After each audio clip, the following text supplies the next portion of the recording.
Ratusan massa aksi yang tergabung dalam keluarga mahasiswa Universitas Muhammadiyah Sukabumi telah mulai memadati ruas Jalan Dago, Kota Sukabumi sejak pukul 13 waktu Indonesia Barat. Massa yang melakukan aksi unjuk rasa tersebut menuntut peran DPRD Kota Sukabumi terkait panasnya isu perpanjangan masa jabatan presiden yang bahkan membuat demo serentak di berbagai pelosok daerah di Indonesia. Selain mengaitkan isu perpanjangan masa jabatan presiden, massa aksi juga menuntut ketegasan DPRD Kota Sukabumi dalam menyikapi harga-harga yang mulai naik saat ini. Mereka mempertanyakan terkait kelangkaan minyak goreng yang saat ini harganya sudah melambung tinggi, kemudian kenaikan harga eceran BBM non-subsidi jenis Pertamax, hingga penetapan kenaikan pajak pertambahan nilai yang menjadi 11%.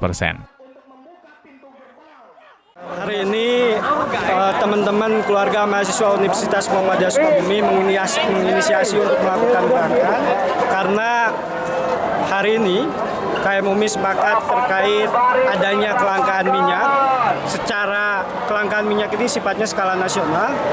Nah, kami datang ke Dewan Kota, DPRD Kota Sukabumi untuk menanyakan sejauh mana controlling mereka terhadap kelangkaan minyak ataupun menjamin ketersediaan minyak di Kota Sukabumi. Lalu hari ini kami dari keluarga mahasiswa UMI selain menyatakan terkait minyak, terkait Pertamax ini kan naik.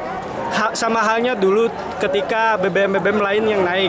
Premium semakin langka dan pada akhirnya hilang. Sekarang Pertamax dinaikkan dan Pertalite itu semakin langka. Sementara itu, Kamal Suherman selaku Ketua DPRD Kota Sukabumi mengatakan terkait aksi unjuk rasa ini merupakan hal biasa dalam kancah politik saat ini. Dirinya juga sangat berterima kasih kepada massa peserta aksi yang telah melakukan aksinya dengan tertib dan sesuai dengan peraturan yang ada.